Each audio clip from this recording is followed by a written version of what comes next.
Mesdames, Mesdemoiselles, Messieurs, bonsoir et bienvenue à ce journal dont voici les titres. Examen du projet de loi électorale au niveau du Sénat. Le président Léon Kengo-Adondo propose que la disposition du seuil soit renvoyée au prochain processus électoral pour ramener à un pourcentage raisonnable au niveau de la circonscription. Enregistrement des enfants à l'état civil, un devoir, mais la plupart des parents ne le remplissent pas. Les résultats d'une enquête seront donnés dans ce journal. Un journal que j'aurai le plaisir de vous présenter avec Jefté Soléni. Vous allez le retrouver tout à l'heure. Mesdames, Messieurs, merci de continuer à nous faire confiance et vous avez parfaitement raison. Commençons ce journal par cette actualité. Les personnes interpellées par les services du Conseil spécial du président de la République contre la corruption ont été transférées auprès du procureur général de Kinshasa Matete. Conformément à la loi, ils ont été mis à la disposition de la justice au soir de leur interpellation par nos services, indiquent les sources du conseiller Luzolo Bambi. Ils seraient entendus sur base des éléments qui ont appelé à leur arrestation. Il s'agit entre autres du directeur général de la DGRK et de son adjoint et du secrétaire général de l'urbanisme et habitat. C'est donc un dossier à suivre. C'est en principe ce vendredi 15 décembre que va se clôturer dans les deux chambres du Parlement la session ordinaire de septembre et une session essentiellement budgétaire. Au-delà du vote du budget pour l'exercice 2018, d'autres matières s'étaient invitées, dont la loi électorale et la loi sur le CENSA. Le contrôle parlementaire était également au rendez-vous. Et ce jeudi au Sénat, le président Léon Kengo-Adondo a estimé que la fixation du seuil d'éligibilité est une réforme importante, mais devrait obtenir un consensus politique avant son adoption. Il propose que la disposition du seuil soit renvoyée au prochain processus électoral ou que le seuil soit ramené à un pourcentage raisonnable au niveau de la circonscription. Déclaration faite ce jeudi en plénière lors de l'examen de ce projet de la loi électorale. Toujours au Palais du Peuple, adoption hier à l'Assemblée nationale du rapport de la Commission aménagement du territoire et infrastructure du projet sur la loi sur les télécoms et les nouvelles technologies de l'information et de la communication en République démocratique du Congo. Parmi les innovations, il y a entre autres la protection des droits des consommateurs, des services des télécommunications et la vie privée. Les détails avec Jefté Soléni et Eric Kalambaye. Ce nouveau projet de loi prône entre autres la libre concurrence et la fin du monopole, mais aussi le désengagement de l'État du secteur marchand issu des télécommunications, technologies de l'information et de la communication. Pour Jabodin Mayo, ce projet de loi offre beaucoup d'avantages aux Congolais œuvrant dans ce domaine. Les innovations sont nombreuses, au moins au nombre de 14. Aujourd'hui, dans l'actionnariat des sociétés de télécommunications, il faut qu'il y ait des Congolais là-dedans. On a bloqué une quantité de 30%, dont 5% pour les travailleurs et 25% pour les Congolais. Il est temps que l'on crée une classe moyenne au Congo. C'est par ce genre de mécanisme. Mais si on n'arrive pas à trouver des Congolais qui souscrivent, cela n'est pas un motif pour bloquer la création d'une société. Nous avons garanti, mieux que hier, les droits des consommateurs avec possibilité pour ceux de créer leur syndicat. Ce projet de loi a aussi pour but de soumettre tous les opérateurs du secteur des télécoms aux mêmes règles et de créer un marché attractif. Nous allons changer de registre. Rapatriement de la dépouille d'Étienne Tshisekedi. Félix Antoine Tshisekedi a annoncé que l'UDPS et la famille ont décidé de rapatrier la dépouille d'Étienne Tshisekedi en janvier 2018. Mais pour sa part, Monseigneur Gérard Moulumba, frère d'Étienne Tshisekedi, affirme que rien ne semble avoir été programmé. Depuis plusieurs mois, le gouvernement et le camp Tshisekedi se rejettent la responsabilité du blocage du rapatriement de la dépouille de feu le président de l'UDPS. Et puisque nous parlons de l'Union pour la démocratie et le progrès social, où l'on dénonce une tentative de dédoublement du parti, dans sa correspondance envoyée au ministère de l'Intérieur, l'UDPS précise les anciens cadres auto-exclus qui ne peuvent pas engager le parti. C'est une sorte de mise en garde contre toute tentative de déstabilisation du parti. Les détails dans ce reportage d'Anita Kangoudia et Jires Chimanga. Face aux multiples tentatives de dédoublement de l'Union pour la démocratie et le progrès social, le parti vient de transmettre au ministre de l'Intérieur les actes portant auto-exclusion de certains anciens cadres. Le parti met ainsi le patron de l'Intérieur devant ses responsabilités. Le porte-parole de l'UDPS précise que seule la commission technique préparatoire est habilitée à convoquer le congrès extraordinaire afin de désigner le successeur d'Étienne Tshisekedi. Tentative de dédoublement de l'UDPS. En effet, le pseudo-congrès organisé par M. Tshibala Nzenze Bruno, récemment à Kinshasa au nom du parti, n'est qu'un complot, une stratégie du pouvoir honteusement engagée par M. Tshibala, dont l'auto-exclusion du parti a été constatée par l'exécutif national et publiée par le secrétaire général du parti. Le siège de l'Union pour la démocratie et le progrès social, UDPS en sigle, reste situé au numéro 2600, boulevard Lumumba, quartier résidentiel dans la commune de Limete. L'UDPS a en outre dénoncé l'acharnement dont sont victimes ses membres. D'une crise à une autre, crise également au rassemblement El Kasavubu, Roger Lumbala dénonce la cacophonie qui s'y trouve, où il y a presque dédoublement de titres, où le président du CNSA est également président du Conseil des sages, mais qui se lance des pugilas verbaux vers le Premier ministre, son porte-parole. Suite à ce désordre, Roger Lumbala, coordonnateur de la plateforme 7, soutien à Étienne Tshisekedi, a suspendu sa participation à toutes les activités de la plateforme dirigée par Joseph Olengankoy. Dans la suite du journal, l'enregistrement des enfants à l'état civil est un devoir, mais la plupart des parents ne remplissent pas ce devoir ou le négligent simplement. Les services de l'état civil et de la population de la ville de Kinshasa ont mené une enquête et des campagnes de sensibilisation sur cette problématique en 2017. Les résultats ont été présentés ce mercredi à la maison communale de Kinkole. La suite en images. Les maternités et les quartiers étaient les endroits ciblés pour la sensibilisation des parents. C'est dans le souci d'améliorer le taux d'enregistrement des enfants à l'état civil, et cela conformément à l'article 7 de la Convention des droits de l'enfant.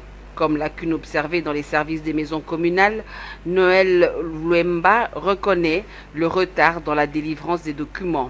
Pour sa part, Aimé Mathieu Mafonikissa pense qu'en 2018, le défi doit être relevé, celui d'améliorer le taux d'enregistrement des naissances. Il estime à au moins 70%.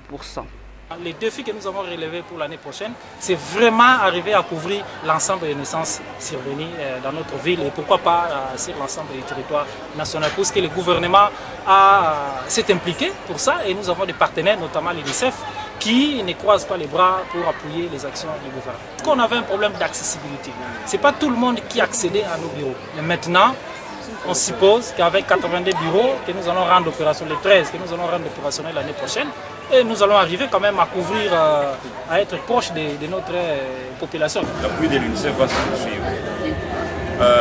Il va consister comme d'habitude à un encadrement technique, appui aux formations des acteurs de l'état civil pour améliorer l'offre de services.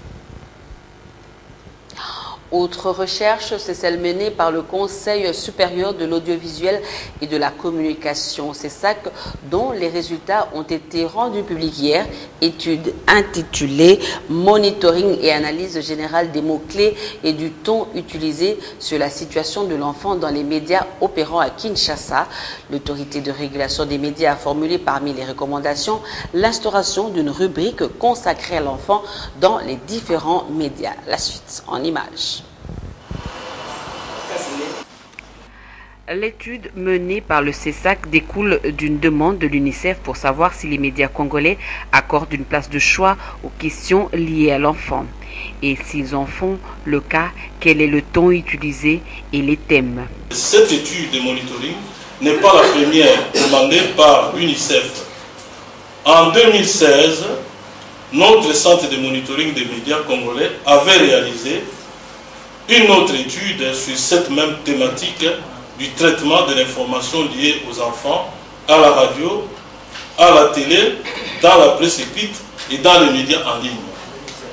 Pour cette fois, l'étude a pris en compte 6 télévisions, 3 radios, 3 journaux de presse écrite, 3 médias en ligne et 3 magazines spécialisés sur la question de l'enfant.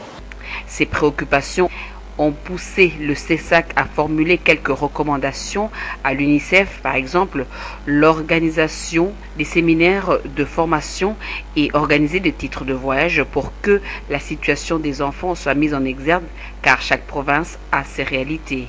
Au cours de cette étude, de voir comment les médias quinois se comportent face à l'information sur l'enfant. Est-ce que l'UNICEF sert toujours en tant qu'organisation chargée de la protection de l'enfant? Est-ce que l'UNICEF est la principale source d'information pour ces médias? Il fallait savoir combien d'éléments diffusés pendant les 10 jours, combien de médias se sont intéressés sur la question de l'enfant. L'étude a été menée dans la période du 12 au 21 juillet 2017 à Kinshasa. La suite du journal avec vous, Jefté Tsoleni. On commence par cette page en société. L'opération Son des cloches, initiative de l'Église catholique, va en principe démarrer ce jeudi dans différentes paroisses de la capitale pour exiger la tenue des élections crédibles et transparentes. Et à la paroisse Saint-Joseph à Matongé, l'abbé Vincent Tchomba a dit n'avoir pas reçu mandat de s'adresser à la presse, alors qu'il est le signataire de la lettre adressée à tous les curés pour leur demander de mettre en application la mesure. Plus de détails avec Rachel Kitite de Doukasouba. C'est une copie de la lettre adressée aux évêques qui a fuité dans la presse. Lettre dans laquelle le curé de la paroisse Saint-Joseph et membre des collèges des curés doyens dans la capitale signifiait au cardinal et aux évêques auxiliaires qu'il demandait à tous les curés de Kinshasa de sonner les cloches pour exiger l'application de l'accord du 31 décembre 2016. Arrivé sur place, Numérica Télévision n'a pas pu interroger les curés signataires de la lettre, se refusant de tout commentaire. Je n'ai pas reçu mandat de communiquer avec la presse, a-t-il dit. Micro fermé, il précise que la recommandation de sonner la cloche n'a pas de délai déterminé. Et pour l'opinion, les avis divergent. Les chrétiens catholiques soutiennent l'action des prêtres.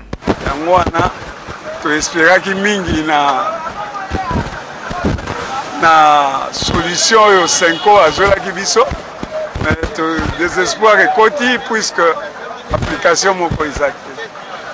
Dans moi, comme ici, il faut obéir à l'ordre et à continuer à biso l'Ecclésia parce que tous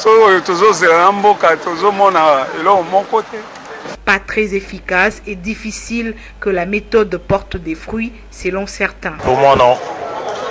Pour moi, je pense pas. Parce que, écoutez, et on va sonner, je sais pas moi quoi, on va faire du bruit et après, ça change rien. Je pense que ce n'est pas une mesure vraiment efficace parce que je ne vois pas en quoi ça va rendre effectif l'accord du 31 décembre. Donc, ils doivent chercher d'autres méthodes. Dans sa lettre, l'abbé Vincent Tchomba espère que les quelques actions qui seront menées pourront servir efficacement à sensibiliser et mobiliser la population pour des manifestations plus significatives et déterminantes à venir. De son côté, le colonel Mwanaputu, porte-parole de la police, met en garde les princes de l'Église contre la violation du code pénal en matière de liberté publique. À l'en croire, Les cloches qui vont sonner dans les églises à des heures fixées par les clergés pourront être assimilées à des tapages qui sont réprimés par le code pénal congolais. Le porte-parole de la police a toutefois fait savoir que la police observe pour le moment si les actions déclenchées ne seront propices à troubler l'ordre public. Nous allons parler culture à présent. La deuxième édition de la conférence Tokende Africa 2017 a ouvert ses portes aujourd'hui au centre culturel Boboto dans la commune de la Gombe. La rencontre se veut un espace de promotion du tourisme africain. Opérateurs économiques et visiteurs du secteur vont échanger sous les thèmes l'impact du tourisme dans l'économie et les développements multisectoriels d'une nation. Images et commentaires. Le forum Tokende Africa est un espace de promotion du tourisme d'Afrique. La deuxième édition se déroule en format exposition commerciale axé sur le tourisme d'affaires. Lors de la première journée, les échanges ont tourné autour des difficultés que rencontrent les opérateurs du tourisme au Congo-Kinshasa. Tokende Africa, c'est une plateforme qui fait la promotion de l'Afrique, mais nous mettons plus l'accent sur les échanges touristiques et commerciaux. C'est-à-dire nous encourageons les échanges entre pays africains. Alors le premier objectif, c'est pouvoir communiquer pour éduquer la masse, pour aider les gens à se cultiver à cette industrie, à ce secteur d'activité qui semble être un peu ignoré par beaucoup de personnes, peut-être un peu pas très connu. Aujourd'hui, on a eu la conférence, quelques petits échanges, et tout à l'heure, là maintenant, on est à l'endroit de l'exposition. Mais demain, on aura encore la conférence, mais ce sera plus conférence, débat et atelier. Parce que nous voulons aussi, en dehors, venir dans une conférence, c'est une bonne chose. On apprend, mais est-ce qu'on partage ce qu'on apprend? Pendant 3 jours de travaux, les conférenciers devront mettre en place des mécanismes à même de booster le secteur du tourisme en RDC. Tokende Africa est une conférence à vocation internationale. On ne quitte pas encore cette page culturelle. La rumba à l'honneur. C'est au festival Rumba Parade que cela se passe. 3 soirées de concerts avec différents artistes sont prévues du 14 au 16 décembre au Centre Wallonie-Bruxelles pour la consécration de la rumba. Et le coup d'envoi de ce festival a été donné ce jeudi par un colloque organisé à l'Institut national des arts. C'est un compte rendu d'Amel Dimwani et de Doukasouba. Odyssée et épopée de la rumba congolaise, quête d'identité et d'universalité, tel est le thème de ces colloques organisés en marge du festival Rumba Parade. De la naissance de ces styles musicaux en passant par sa reconnaissance comme patrimoine culturel universel au niveau de l'UNESCO jusqu'à l'évocation de l'itinéraire de l'œuvre mais aussi de la vie de Kaledjef, artiste dont cette 4e édition du festival rend hommage, les conférenciers qui se sont succédés ont tous prêché au nom de la rumba. Nous sommes aux côtés de l'INA et du pays pour aider, renseigner sur la convention, renseigner sur tous les exercices qui sont nécessaires et les étapes à franchir pour pouvoir faire inscrire la rumba sur la liste mondiale. De la première à la 4e édition du festival Rumba Parade, les organisateurs voient des très bons signaux encourageants donc. La 4e édition, c'est un peu l'ouverture. On a dit on va s'ouvrir, on va appeler les artistes de l'étranger. On a appelé Zao, on a appelé Francesco de Lubumbashi, on a appelé des artistes de l'Angola, pour que véritablement l'on puisse sentir, si tester, si cette rumba, c'est aussi l'affaire des autres. Organisateurs et partenaires de ces 4e festivals, Célébrons la rumba semble plus que déterminés à faire de cette fête une réussite. Vraiment, il faut venir très très nombreux pour porter cette cause. Et donc cette fois-ci, il y a non seulement des concerts, il y aura Zao, il y aura Jean Goubald, il y aura Ferré, donc il faut venir. Samedi soir, il faut vraiment venir, à partir de 18h, ça va déménager. Du côté des artistes, c'est une sélection bien variée et particulière qui a été concoctée pour le plaisir du public attendu. Moga pepe, moyinga kanga kwe. Almajaja, Krubu Soudangai, Moga Pepe, Kinshasa ne sera pas cadavre. Je suis là. Merci. Place au sport à présent. Journée des échanges ce jeudi au Centre national de la médecine sportive. Les directeurs du centre s'est entretenu avec les spécialistes au menu de leurs échanges, l'éthique, le contrôle antidopage et les arrêts cardiaques sur le terrain. Détail avec Junior Bompema. Tout a commencé par le speech du modérateur. Le docteur Jean-Pierre Bongo a pris au moins 3 heures d'explication sur plusieurs matières autour de la médecine sportive. En face de lui, les spécialistes de la médecine sportive et les chevaliers de la plume. Après l'exposé du numéro 1 de la médecine sportive en RDC, comme l'on pouvait bien s'y attendre, il y a eu un échange de questions-réponses entre l'assistance et les modérateurs. À la clôture de cet atelier, le docteur Bongo est revenu sur le module de la dite séance de travail.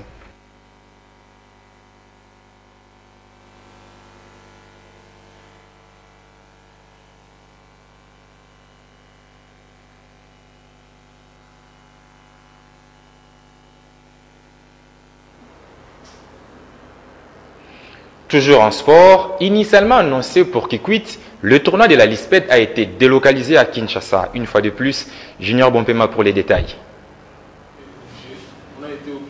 Annoncé en grande pompe, la finale du tournoi Justice et Loisirs prévue à Kikwit dans la province du Kwilu sera finalement jouée à Kinshasa. Sans avancer trop de raisons, Maître Alain Makengo, le président de la Lisped, a préféré présenter ses excuses à tous les Kikwitois ainsi qu'à tout le peuple congolais ayant attendu avec impatience cette finale. Je présente vraiment des excuses à tout le peuple congolais en général et au peuple kititois en particulier qui avait attendu à 2 reprises cet événement de haute envergure qui devait opposer les 2 barreaux de la capitale de Kinshasa à Kikwit. Mais compte tenu de certaines circonstances que nous avons évoquées, cette finale n'a plus lieu à Kikwit. Enfin, Alain Makengo va confirmer la tenue de cette finale pour le samedi 16 décembre prochain, sauf imprévu, à Kinshasa, au stade Père Raphaël de la Kétule. Cette finale se joue ce samedi 16 décembre à partir de 14 h au niveau du stade Tata Raphaël. L'accès à ce spectacle entre l'AS Balance et FC Dour-Alex sera donc payant, mais pas de façon obligatoire. Merci Jefté pour cette page sportive. Et hors de nos frontières, au Sénégal, le procès de Khalifa Sall devrait s'ouvrir ce jeudi, mais il a été renvoyé au 3 janvier 2018. L'ancien maire de Dakar est soupçonné de détournement de biens publics à hauteur d'1,8 milliard de francs CFA, soit 2,7 millions d'euros. Il devrait comparaître avec ses collaborateurs de la mairie de Dakar devant le tribunal correctionnel. Celui-ci, qui est également député et en prison depuis mars dernier, son camp dénonce une affaire politique pour briser sa carrière. L'État assure avoir été floué. Ce procès s'annonce en tout cas sous haute tension. Mesdames, Messieurs, c'est avec cette actualité africaine que nous mettons un terme à ce journal. Merci encore une fois de visiter notre page Facebook Numérica TV officielle. Il ne me reste plus qu'à vous souhaiter bonne suite de programmes sur Numérica Télévision. Je vous retrouve une fois de plus demain à 19 h pour la grande édition du journal. D'ici là, portez-vous bien et très bonne suite de programmes sur nos antennes. Au revoir.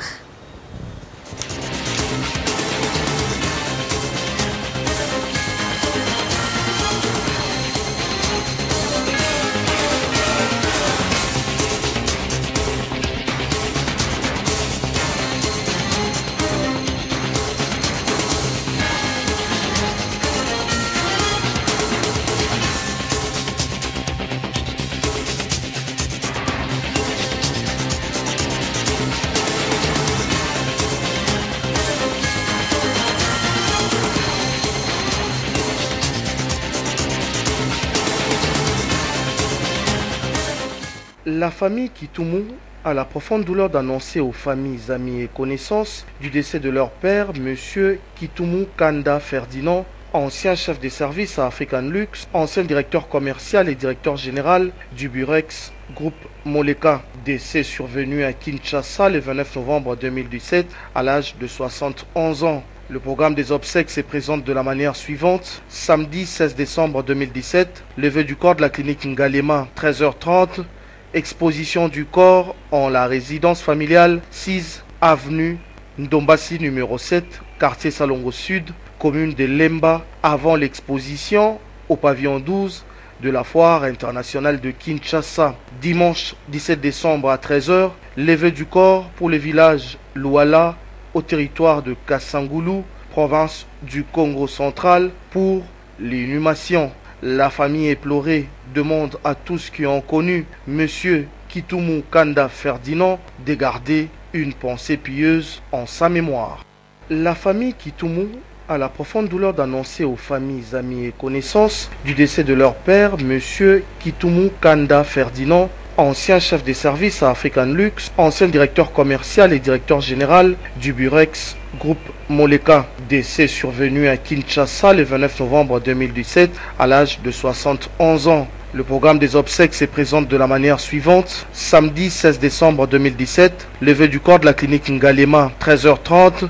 Exposition du corps en la résidence familiale 6 avenue Ndombasi numéro 7, quartier Salongo Sud, commune de Lemba, avant l'exposition au pavillon 12 de la foire internationale de Kinshasa. Dimanche 17 décembre à 13h, levée du corps pour le village Luala au territoire de Kassangoulou, province du Congo central, pour l'inhumation. La famille éplorée demande à tous qui ont connu Monsieur Kitumu Kanda Ferdinand de garder une pensée pieuse en sa mémoire.